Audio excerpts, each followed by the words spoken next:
सो mock test कैसे दे JEE के लिए, ठीक है, और कमिंग जेई 24 के लिए। सो ये बहुत क्रूशल पार्ट होता है मॉक टेस्ट का, ठीक है।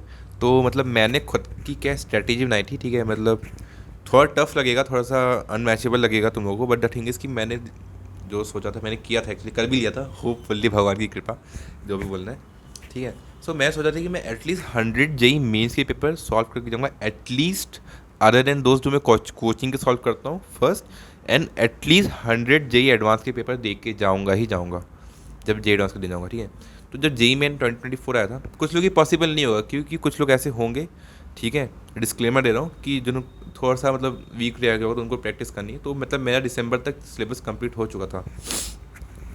सो व्हाट आई डिड कि मैं एक दिन में 2 जेई मेन के पेपर देता था, 3-3 घंटे के, और उसके अलावा रिवाइज करता था बस। तो क्या हुआ कि प्रीवियस ईयर के लिए एक ऐप आता है, ठीक है, प्रेप टेस्ट करके एक ऐप आता है, उसमें प्रीवियस ईयर तुम्हें मिल जाएंगे। एलन का कोई ऐप है, ठीक है, एलन ने सब मुझे स्पॉन्सर नहीं किया है गाइस, ठीक है, जस्ट कि मैं हेल्प कर रहा हूँ तुम लोग की।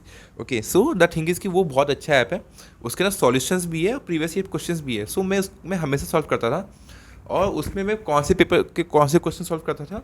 सो जो जहाँ तक मेरे को यार 2020 में जो पेपर्स होते थे ना, जिसमें 90 क्वेश्चंस होते थे और 360 मार्क्स से पेपर था, मैं उसको सॉल्व करता था। अभी तो ईजी कर दिया कि 75 क्वेश्चंस ही होते हैं, बट द थिंग इज़ कि आई वांट स्पीड, और I want perseverance and focus, ठीक है। उसमें 90 क्वेश्चन सॉल्व करने होते हैं तुम लोग को, यहाँ पे 75, तो मैं 25 क्वेश्चन ज़्यादा सॉल्व कर रहा हूँ, तो वहाँ से मेरी स्पीड एक्यूरेसी बढ़ेगी, है ना।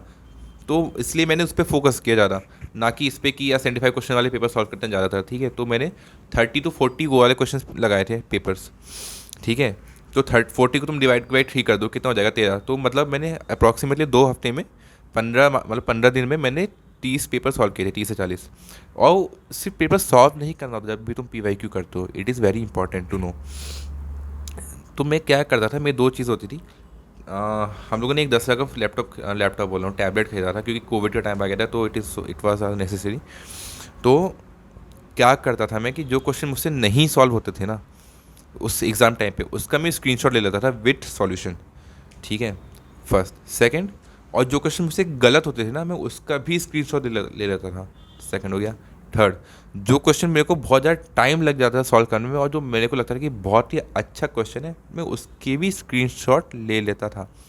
तो इन दिस वे ये जो 3 टाइप के जो क्वेश्चन थे ना, ये मेरी प्रायोरिटी बनती थी कि एटलीस्ट इन क्वेश्चन को मैं याद कर लूँ।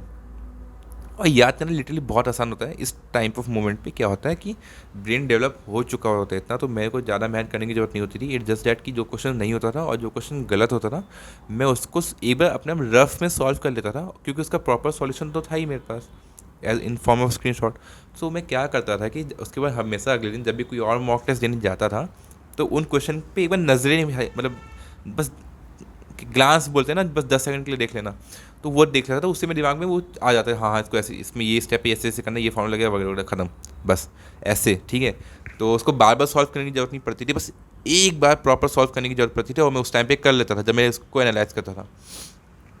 तो मैं एनालाइज के टाइम में ये 3 बेसिक चीज़ होती थी। इसके अलावा मैं क्या करता था कि जिस चैप्टर का क्वेश्चन गलत हुआ है ना, मैं उस चैप्टर पे फिर से जाता था, उस कॉन्सेप्ट को एक बार बस पढ़ लेता था, दैट्स इट। और जो इंपॉर्टेंट फॉर्मूलाज थे वो एक बार देख लेता था, याद नहीं करता था कि ये A+B का होल स्क्वायर दिस होता है, दिस नहीं, बस देखता था, अच्छा एक एक ऐसे बस देख लेता था, ठीक है। तो उससे दिमाग में वो रिफ्लेक्ट आ जाता है, तो वापस आ जाती है चीज़ें, ठीक है। सो आई डोंट नो इसको एक्चुअली में कोई टेक्निक होती होगी, मेरे को नहीं पता, मैंने खुद के लिए खुद से इन्वेंट की थी, ठीक है।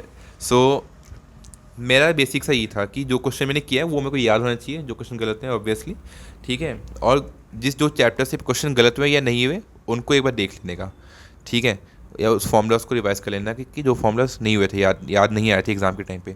सो in this way what happened कि मैं एक ही चैप्टर को बहुत बार रिवाइज कर लेता था, रिवीजन भी मैं अच्छे से हो रहा था, मॉक टेस्ट देता था, बैठने की हैबिट बन रही थी, स्पीड अच्छी हो रही थी, क्योंकि मैं 690 क्वेश्चन का पेपर देता था, ठीक है, 360 वाला, जो कि पहले होता था 2020 या उससे पहले होता था, ठीक है। मैंने कम से कम 100 पेपर दिए हैं, मेरे को अच्छे से आ रहा है, एटलीस्ट 100 पेपर तो मैंने दिए हैं, ठीक है। क्योंकि आप जितना ज़्यादा मॉक टेस्ट दोगे ना, मैं बिलीव मी यार, ठीक है, भले अगर आप मॉक टेस्ट में परफॉर्म अच्छा नहीं भी करो ना, अगर आप ये स्ट्रेटेजी अपना रहे हो, ठीक है, तो believe me 99% I can guarantee you with this strategy, I can guarantee, क्योंकि मेरे आए हैं भाई ठीक है। तो श्योर शॉट मिल जाएगा अगर आप इस पर्टिकुलर स्ट्रेटजी को अपनाते हो तो। So thanks for watching this video, bye.